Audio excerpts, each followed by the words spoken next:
नेपाली मुस्लिमको इतिहास। नेपाली मुस्लिम समुदायको इतिहास बहुविध र रोचक छ, जसले नेपालको बहुलवादी संस्कृतिलाई प्रतिनिधित्व गर्दछ।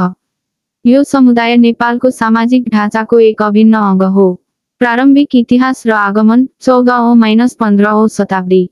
नेपालमा मुस्लिमहरूको आगमनको प्रमुख स्रोत भारतीय उपमहाद्वीप हो। 1. मध्यकालीन व्यापार र प्रवास। मानिन्छ कि मुस्लिम व्यापारी र यात्रीहरू 14औं र 15औं शताब्दीको आसपास नेपाल आएका थिए। यी मानिसहरू मुख्यतया कश्मीर, उत्तर भारत र अफगानिस्तानबाट आएका थिए र व्यापारको सिलसिलामा तराई क्षेत्र र काठमाडौँ उपत्यकामा बसोबास गरे।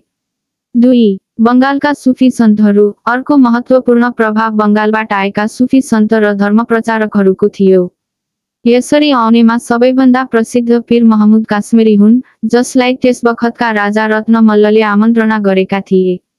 मान्यता छ कि उनले राजालाई गम्भीर रोगबाट निको पारेका थिए। उनलाई काठमाडौँमा काश्मीरी मस्जिद, जामा मस्जिद निर्माण गर्न जग्गा दिएको थियो, जुन आज पनि नेपालको सबैभन्दा पुरानो र प्रमुख मस्जिदहरूमध्ये एक हो। मल्लकालीन र शाहकालीन काल। 1. मल्ल राजाहरूको संरक्षण। मल्लकालमा मुस्लिम समुदायले राज्य संरक्षण पाएका थिए। उनीहरूलाई धार्मिक स्वतन्त्रता दिएको थियो र उनीहरू व्यापार, प्रशासन र सैन्य सेवामा सक्रिय थिए। काठमाडौँ उपत्यकाका तीनै राज्यहरू काठमाडौँ, भक्तपुर, ललितपुरमा मुस्लिमहरूका बस्तीहरू थिए। 2. शाह वंशको उदय। पृथ्वीनारायण शाहले नेपाल एकीकरण गरे र नेपाललाई असल हिन्दुस्तान घोषणा गरे। तैपनि शाह वंशले सामान्यतया मुस्लिम समुदायको अधिकारको सम्मान गर्यो र उनीहरूलाई राज्य सेवामा लियो।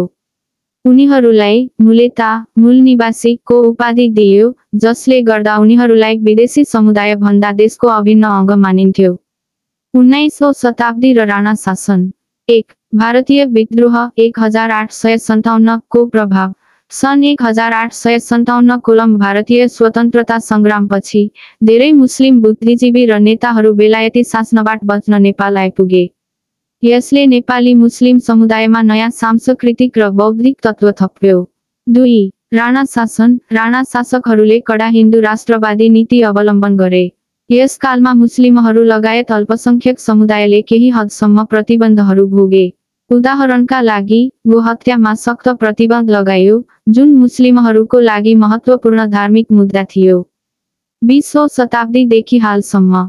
1. लोकतन्त्रको उदय। सन् 1951 मा राणा शासनको पतन र लोकतन्त्रको सुरुवातपछि नेपाल धर्मनिरपेक्ष राष्ट्र बन्यो। सन् 1962 कोलम संविधानले पहिलो पटक नेपाललाई हिन्दू राज्य घोषणा गर्यो, तर यसले सबै नागरिकलाई धार्मिक स्वतन्त्रताको अधिकार दियो। 2. तराईबाट थप प्रवास। 20औं शताब्दीमा, विशेष गरी सन् 1950 पछि भारतबाट ठूलो संख्यामा मुस्लिमहरूको नेपालको तराई क्षेत्रमा प्रवास भयो। यसले नेपाली मुस्लिम समुदायको जनसङ्ख्या र सामाजिक संरचनामा ठूलो परिवर्तन ल्यायो। 3.2015 कोलम संविधान र मान्यता। सन् 2015 कोलम्बो ऐतिहासिक संविधानले नेपाललाई धर्मनिरपेक्ष गणतन्त्र घोषणा गर्यो। यस संविधानले मुस्लिमहरू लगायत सबै धार्मिक अल्पसंख्यकहरूको अधिकारलाई मान्यता दियो। यसमा ईद जस्ता मुस्लिम चाडपर्वहरूलाई राष्ट्रिय बिदाको रूपमा समावेश गरियो, जुन एक महत्त्वपूर्ण कदम साबित भयो।